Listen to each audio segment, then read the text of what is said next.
Welcome back to Avaya's Partner Summit here, Avaya Engage. We're in Dubai. I've got Brett from Avaya with me. Welcome to the show, Brett. Yeah. Thank you very much for joining me. Great to be with you. Good. Well, look, Brett, tell us about yourself and your position within Avaya. Yeah, sure. David, I'm the Director for Sales Engineering, and I look after the Middle East, Africa, and Turkey region. Okay. Yeah. So you were on stage earlier talking about the new face of employee experience. Tell us the key messages from your presentation and what partners and customers should take away from that. Yeah, I think some of the key messages were obviously what Avaya is doing to respond to what we're seeing as the shift of the employee in the digital workplace, and really some of the key technologies that we're bringing to market to assist the employees within the new digital workplace. Okay, so we're seeing all these new things today from some of the partners in the room, from AI, automation, all these things impacting the role of that contact center employee. I mean, what does that mean for partners? What does that mean for these employees going forward? Well, what we're seeing with a lot of digital transformation strategies is that successful organizations today are really focusing on how they can optimize and digitize a lot of their customer-facing portals and processes. But organizations that are really getting it right also realize that they actually need to start with the workplace, and they need to start looking at optimizing and digitizing a lot of their back office processes and actually aligning these to their customer experience strategy.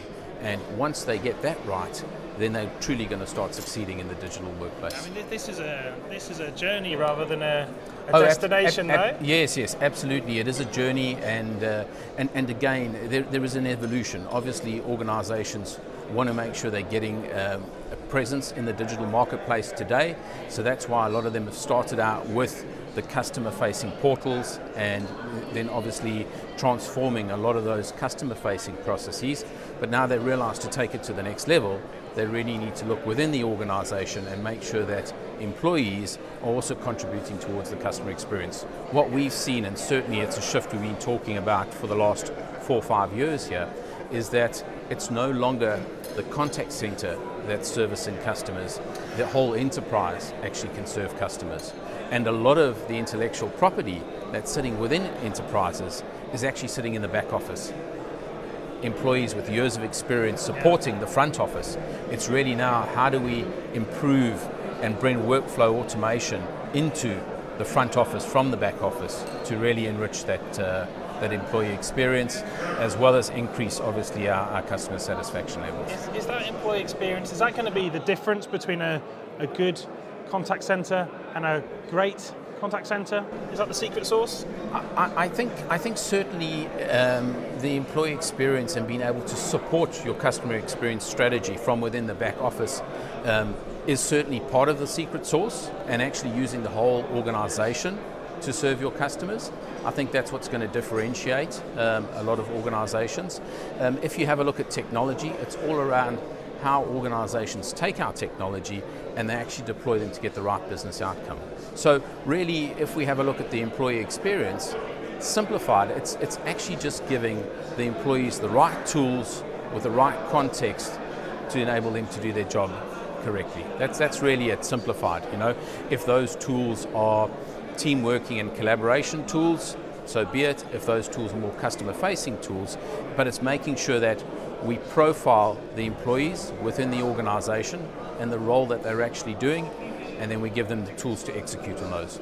Okay, let's talk about IX Spaces. Obviously, a lot coming out from Avaya on that front. For us, IX Spaces. The key messages coming out of that product set.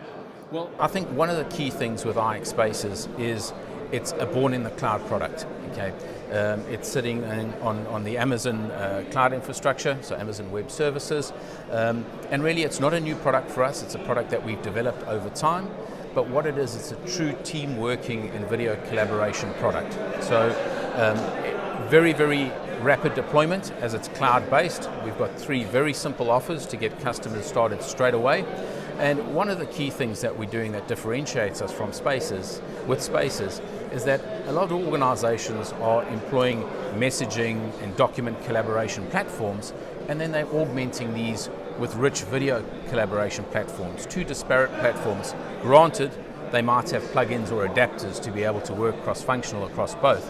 What we've done is we've brought in a really rich team collaboration and task management platform underpinned with Avaya's rich video heritage as well, all into a single platform, cloud-based, offered as software as a service. Okay. And what are these kind of new technologies Avaya's coming out with mean for your channel partners? I know you in the other room, I think you've got a colleague doing a deep dive on some of the technology there. But what does this mean for your ecosystem as a whole?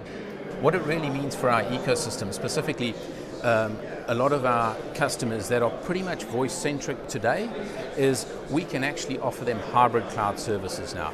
We can actually uplift them to some of our latest functionality on our core workspaces platform, and then we can overlay hybrid services, i.e. Avaya Spaces, direct from the cloud, and we integrate that with for example, our mobility clients and capabilities. So they no longer have to look at procuring perpetual software licenses, long deployment cycles to start adding meeting room and video collaboration capabilities to the existing Aura infrastructure.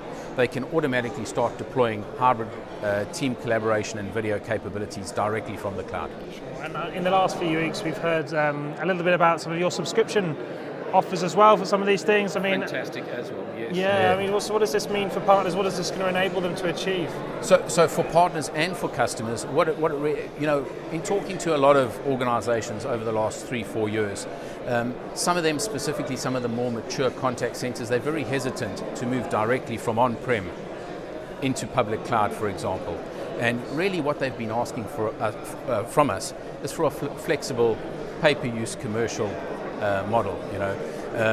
They'll host the infrastructure in their data centers, but what they really want is that pay-per-use flexibility, the flexibility to be able to ramp up and ramp down, and have a predictable, scalable commercial model. And I think the launch of IX subscription services gives them just that flexibility. It allows them to migrate from their current perpetual licensing estate onto subscription-based licensing for a fixed term. It allows them to burst up at 20% of the prescribed rate that they're in for a contract, either a 1, 3, 5-year contract. So if they're in for 1,000 seats, they can burst to 1,200 seats at no extra cost. So it gives them that ramp-up capability as well. And as I mentioned before, it gives them a predictable, scalable OpEx business model. We wrap the licensing as well as all of our support services into that subscription package. There's a lot of activity going on. It's great. Absolutely. It's great to see. So I mean, what's exciting for you in the 2020 roadmap? Across everything that Avaya does, what's the key thing for you there? I think some of the key components of the 2020 roadmap is to see us strengthening our public cloud offers, okay, specifically in the contact center space, and then also in the team collaboration and video space. So if I have a look at IX Spaces, for example, some of the gaps we have with the on-prem video meetings and collaboration products is things to the ability to be able to consume room-based devices. This is on our roadmap moving forward for Spaces, so you'll be able to take your existing room-based systems that you might have with our IX meetings today and actually plug them into cloud video capabilities. We'll be adding capabilities like recording, translation and transcription as well, so that when you're in a meeting and you're busy either in a video meeting, even your text chats, we'll be able to provide translation and transcription services and push those out as meeting minutes to all the participants that were in the meeting. So again, they've got a record of that, a written record of it, as well as a recording going with that. We're then looking to further enhance the Spaces platform with AR capabilities and then an open API ecosystem on our cloud platform as a service, so that our developer community can start building rich applications that can then leverage the Spaces team collaboration and video collaboration platform to enhance some of their applications that they're building, some of their business applications. Okay. So very, very exciting stuff that we're doing directly out of the cloud. Sure, and obviously you've got some of your ecosystem partners here in the room. I think there's 18 or 20 ecosystem partners here. Yeah, lots going on. Anyone you want to pick out that's doing something particularly interesting? You probably don't want to make anyone angry, but I probably don't, because if I have a look at some of the stuff that we're doing with Cooper, some of the stuff we're doing with SESTech, this is all on the AI automation, some of the robotics process automation, chatbots, those sort of capabilities, natural language speech recognition, conversational IVRs, voice biometrics. This is all taking our customers to the next level in terms of automation, self-service capabilities. And that's definitely what we're seeing in the contact center market today, is how do we take self-service to the next level? How do we move from informational self-service to transactional self-service?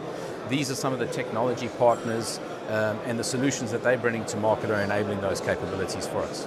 Well, Brett, look, thank you very much for joining me. From one Englishman to a South African, Yes. Well done on your World Cup win. Yeah, well done, Yes. okay. We'll get you back in 4 years, don't worry about it. I think you had a much more exciting road to the finals, but it's the finals that count. It's the finals that count. Thank you anyway. Thanks, David. Thank you. Thank you for tuning in. You've been watching David Dungay from Comms Business. If you want to keep up with the action, make sure you do so on the hashtag Avaya Engage. Thank you for watching.